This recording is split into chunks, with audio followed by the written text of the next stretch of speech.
طرح کا باز کرتے تھے، فرماتے تھے پہلے شریعت کے احکام بیان کروں گا، وہ کرتے فرماتے اب طریقت کے احکام بیان کروں گا، اس کے بعد فرماتے اب حقیقت بیان کروں گا۔ معرفت کی باتیں کرتے لوگوں پہ وجد ہو جاتا، ہو کر کے باہو ہو جاتے تھے۔ جنازے اٹھتے تھے آپ کی مجلس سے، یعنی لوگ تاب نہیں لاتے تھے، اسی کیفیت میں انتقال ہو جاتا تھا، جنازے اٹھا کرتے تھے۔ کوئی کریٹو ورک بھی کیتا جائے، کوئی پازیٹیو ورک بھی کیتا جائے، ساڑے ہی جے بندے اپنے ہی بندے مار دے رہے ہو۔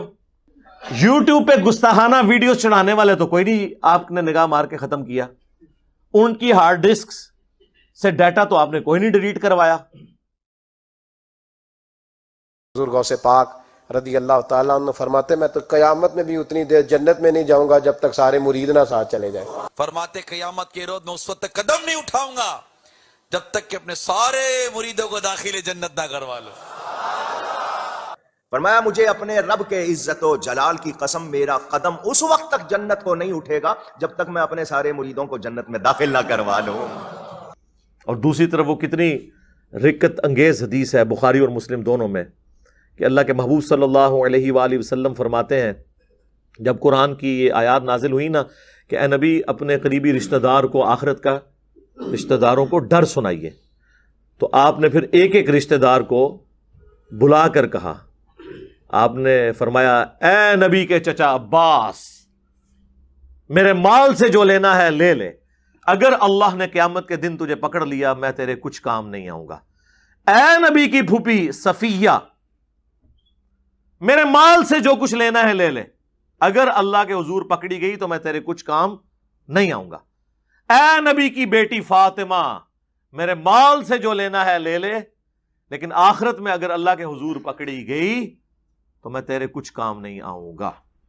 اندازہ کریں تو اگر نبی علیہ السلام کے چچا آپ صلی اللہ علیہ وآلہ وسلم کی پھپھی اور سب سے بڑھ کر آپ صلی اللہ علیہ وآلہ وسلم کی لاڈلی بیٹی جنتی عورتوں کی سردار کے بارے میں یہ کہا جا رہا ہے تو بابے تے شاہی کوئی نہیں جڑے کہندے نے جناب اسی تانوں جنت ہی لے جائیں گے ساڈے مرید ہو جاؤ۔ ہاں جنہوں نے قرآن و سنت پڑھا نہیں انہوں نے آپ کو یہی لارے لپے لگا کے رکھنے ہیں نا۔ بہجت الاسرار میں حضور غوث اعظم رحمۃ اللہ تعالی علیہ فرماتے ہیں میں درخت کے جنگلوں میں سالوں رہا، درخت کے پتوں پر میرا گزارا ہوتا، مجھے پہننے کے لیے ہر سال ایک شخص اون کا ایک جبہ لا کر دیتا تھا جس کو میں پہنا کرتا تھا، میں کانٹوں پر ننگے پاؤں چلتا تھا، خوفناک غاروں اور بھیانک وادیوں میں بغیر خوف کے داخل ہو جاتا۔ نبی علیہ السلام کی تو یہ تعلیمات ہی نہیں ہے۔ خدا کا نام ہے اگر یہ آپ نے بزرگوں کی بزرگی بچانی ہے تو یہ جھوٹ بولنا چھوڑیں، یہ حرام ہے اس طرح کرنا۔ بخاری مسلم دونوں میں حدیث ہے، عبداللہ بن عمر بن عاص کے باپ عمر بن عاص نے شکایت کی کہ عبداللہ بن عمر بن عاص کی بیوی نے مجھے شکایت کی ہے کہ یا رسول اللہ علیہ وسلم میرا بیٹا اپنی بیوی کے پاس نہیں جاتا، پوری رات نمازیں پڑھتا ہے۔ آپ نے عبداللہ بن عمر بن عاص کو بلا کے ڈانٹا اور آپ نے فرمایا اے عبداللہ تیری بیوی کا بھی تجھ پہ حق ہے، تیرے جسم کا بھی تجھ پہ حق ہے، تیرے خاندان کا بھی تجھ پہ حق ہے، اگر روزانہ رات کو جاگے گا تو تیری آنکھیں اندھی ہو جائیں گی، رات کو آرام بھی کیا کر، اپنی بیوی کے پاس بھی جایا کر۔ آپ کے بزرگ بابے جو ہیں یہ امپریس تھے یہودیوں کے راہبوں سے اور عیسائیوں کے راہبوں سے اور ہندوؤں کے راہبوں سے، تو بہر فرق تو ہوگا نا پھر۔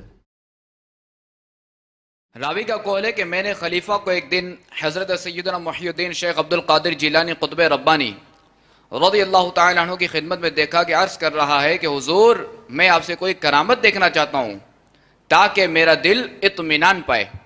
آپ رضی اللہ تعالی عنہ نے فرمایا تم کیا چاہتے ہو؟ اس نے کہا میں غیب سے سیب چاہتا ہوں، اور پورے عراق میں اس وقت سیب نہیں ہوتے تھے۔ تو آپ رحمت اللہ تعالی علیہ نے ہوا میں ہاتھ بڑھایا تو 2 سیب آپ رضی اللہ تعالی عنہ کے ہاتھ میں تھے۔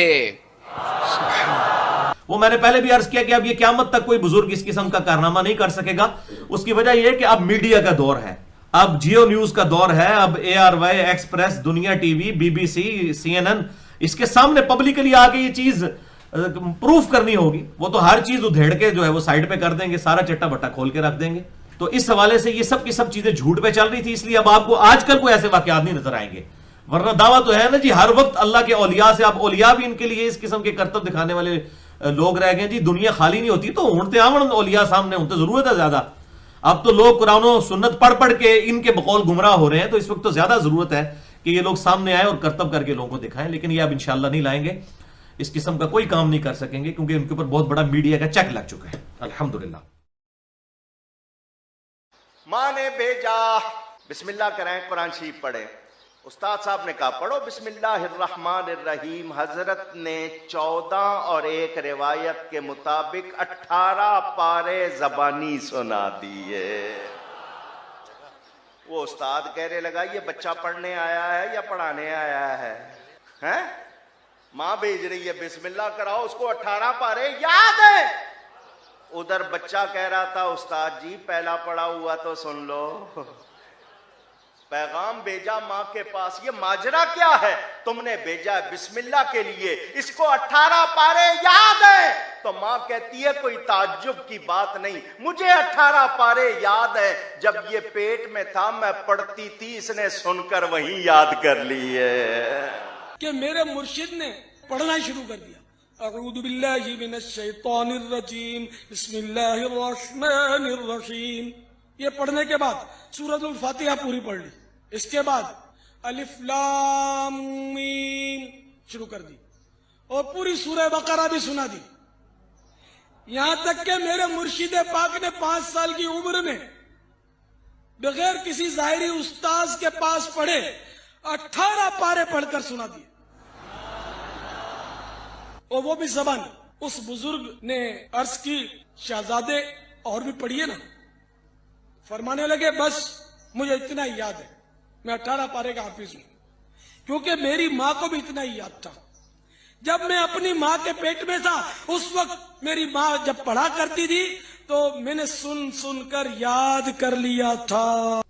اسی سے وہ انہوں نے کہانی نکال لی ہے نا کہ شیخ عبد القادر جو پیدا ہوئے تھے 14 پارے فصل، ایسے پاسبل نہیں ہے، بالکل جھوٹ ہے۔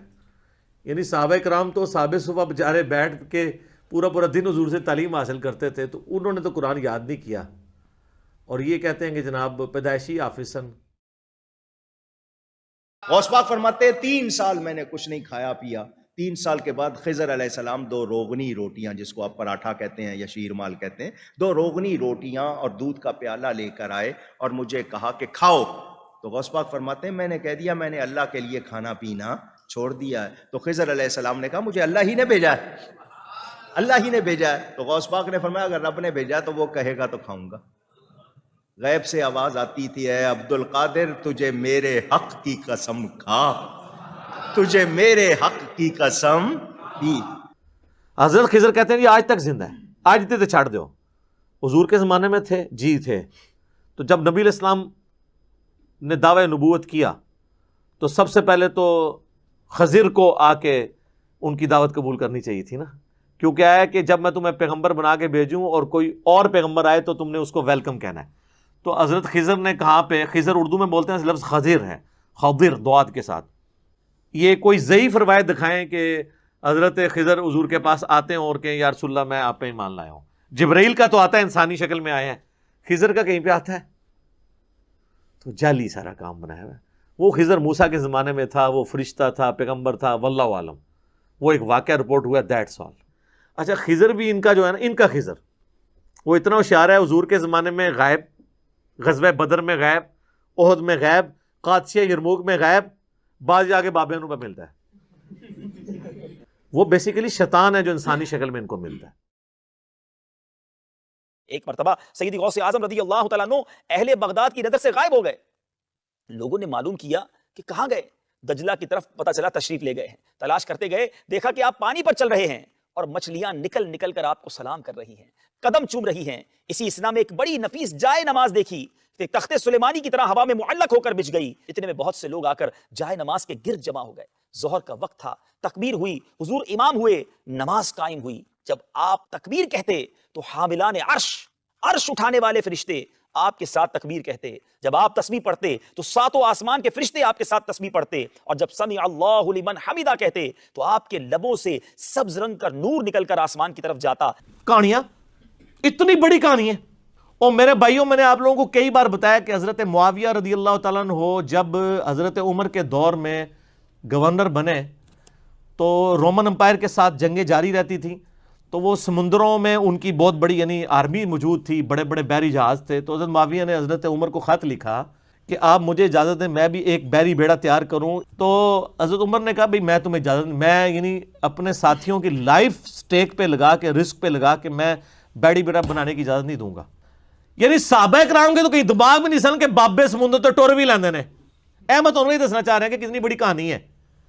پھر حضرت عثمان کے دور میں دوبارہ سے ریکویسٹ کی گئی تو حضرت عثمان نے پھر ان کو اجازت دی اس حوالے سے کہ بحری بیڑا, پہلا بحری بیڑا پھر حضرت عثمان غنی رضی اللہ عنہ کے دور میں تیار ہوا ہے. اس کی میں نے انجینئرنگ کی ہے کہ صحابہ کرام علیہم رضوان, ان کو تو یہ وہم بھی نہیں تھا کہ سمندر کے اوپر چلا جا سکتا ہے. وہ کہتے ہیں بندے کے مروان لگے ہو, وہ کہتے ہیں بسم اللہ پڑھی تے پانی تے ٹرنا شروع کرتا. سر پانی چھڈ دو, میں تانوں ایتھے ایک نالے تو کوئی ٹور کے تہاڈا کوئی بزرگ دسے بسم اللہ پڑھ کے. بلکہ کئی بزرگوں کو تو تیراکی نہیں آتی ہوگی, ان کو تو آپ 8 فٹ پانی میں بھی ڈال دیں تو یہ زندہ نہیں باہر نکل سکتے. ایک شخص آپ کی بارگاہ میں آیا, اس کا نام بھی لکھا ہے کہ ابو سعد عبداللہ بن احمد بن علی. اس نے آ کے کہا کہ میری بیٹی مکان کی چھت پہ چڑھی, اس کا نام فاطمہ اور 16 برس کی اس کی عمر صرف, تو اس کو جن اٹھا کر لے گیا ہے, میری بیٹی کو جن اٹھا کر لے گیا ہے. وہ حضرت غوث پاک کی بارگاہ میں آیا, اس نے یہ واقعہ سنایا کہ میری بیٹی کنواری ہے, خوبصورت ہے, چھت پہ چڑھی اور جن لے گیا ہے, میں کیا کروں؟ فرمایا جنگل کی طرف جاؤ, وہاں 5 ٹیلے ہیں, 5ویں ٹیلے کے پاس جا کر بیٹھو اور اپنے گرد ایک دائرہ لکڑی سے کھینچ لینا اور یہ کہنا دائرہ بناتے ہوئے بسم اللہ علی نیت عبد القادر, اتنا کہنا اور دائرہ بنا لینا. تمہارے پاس بہت سی چیزیں آئیں گی لیکن اس دائرے میں داخل نہیں ہوں گی, ڈرنا اور گھبرانا نہیں. اس نے اسی طرح کیا, وہ چلا گیا, دائرہ بنا لیا.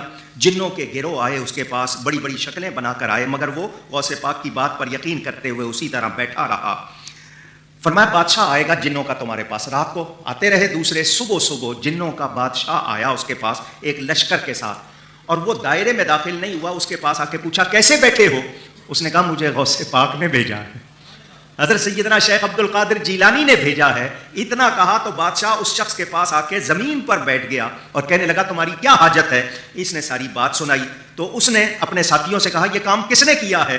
انہوں نے کہا ہمیں نہیں معلوم. ان کا پتہ کرو. تو چین, کہاں بغداد اور کہاں چائنا, چین کے ایک جن نے یہ حرکت کی تھی, اس کو پیش کیا گیا, لڑکی اس کے پاس تھی.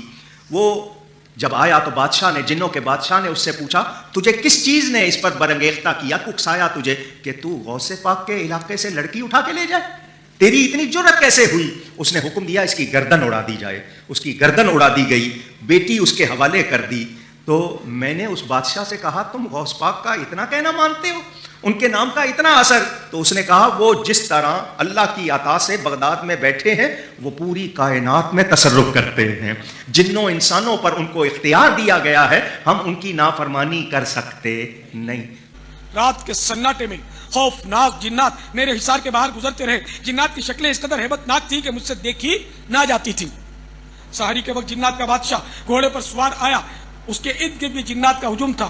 حصار کے باہر ہی سے اس نے میری حاجت دریافت کی. میں نے بتایا کہ مجھے حضور غوث الاعظم علیہ رحمت اللہ الاکرم نے تمہارے پاس بھیجا. اتنا سننا تھا کہ ایک دم وہ گھوڑے سے اتر آیا اور زمین پر بیٹھ گیا. دوسرے سارے جنات بھی دائرے کے باہر بیٹھ گئے. میں نے اپنی لڑکی کی گمشدگی کا واقعہ سنایا. اس نے تمام جنات میں اعلان کیا کہ لڑکی کو کون لے گیا. چند ہی لمحوں میں جنات نے ایک چینی جن کو پکڑ کر بطور مجرم حاضر کر دیا. جنات کے بادشاہ نے اس سے پوچھا قطب وقت حضرت غوث الاعظم علیہ رحمت اللہ الاکرم کے شہر سے تم نے لڑکی کیوں اٹھائی؟ وہ کانپتے ہوئے بولا علی جا میں دیکھتے ہی اس پر عاشق ہو گیا تھا. بادشاہ نے اس چینی جن کی گردن مارنے کا حکم صادر کیا اور میری پیاری بیٹی فاطمہ میرے سپرد کر دی. ایک شخص تھا اور وہ بڑے پائے کا بزرگ تھا, اللہ کا ولی تھا. وہ 70,000 کے بیچ میں بیٹھا ہوا ہے اور انہیں انتہائی حاجت محسوس ہو رہی. وہ ٹوائلٹ جانا چاہتے تھے, اجابت خانہ بیت الخلا جانا چاہتے تھے. انہوں نے اپنی اجابت کو کنٹرول کرنا چاہا, جتنی دیر کنٹرول کر سکتے تھے کرے, لیکن اجابت اب اپنی انتہا کو پہنچی, شدت انتہا کو پہنچی تو بڑے بے چین ہو گئے. کیونکہ اب 25-50 آدمی ہو تو ایسا ہٹا کے نکل جائیں گے. ادھر پلٹے تو 20,000, ادھر پلٹے تو 40,000, پیچھے دیکھے تو 50,000. کہاں سے جائیں گے؟ بیچ میں بیٹھے ہوئے, ضرورت آ رہی ہے. بے چین و بے قرار ہو گئے. اسی بے قراری کے عالم میں غوث پاک سرکار کی طرف متوجہ ہوتے ہیں. سرکار اب میں کیا کروں؟ ضرورت محسوس ہو رہی ہے اور انتہا شدت کے ساتھ. غوث پاک سرکار حالانکہ انہوں نے آواز نہیں دی، بس خالی اندر آپ کی طبیعت میں محسوس ہوتا ہے غوث پاک کیا کروں. غوث پاک سرکار ایسے بازو سے اپنا رومال اٹھاتے ہیں اور ان کی طرف پھینک دیتے ہیں. جیسے ہی پھینکے وہ رومال اڑتا ہوا ان کے اوپر جا کر گرتا ہے، اس بزرگ پر جن کو حاجت محسوس ہو رہی ہے. وہ فرماتے ہیں خدا کی قسم رومال قریب آیا جب مجھ پر گرنے لگا تو میں اس رومال کے گرنے کے وجہ سے آنکھ یوں بند کیا. جیسے ہی بند کیا پھر میں نے جب آنکھ کھولی تو میں کیا محسوس کرتا ہوں؟ میں جنگل میں بیٹھا ہوا ہوں. ادھر پلٹ کر دیکھتا ہوں انسان تو انسان، چرند پرند بھی نظر نہیں آتا. تو مجھے شدت سے ضرورت آ رہی تھی، میں نے ایک کونا دیکھا اور وہاں ضرورت کر لی.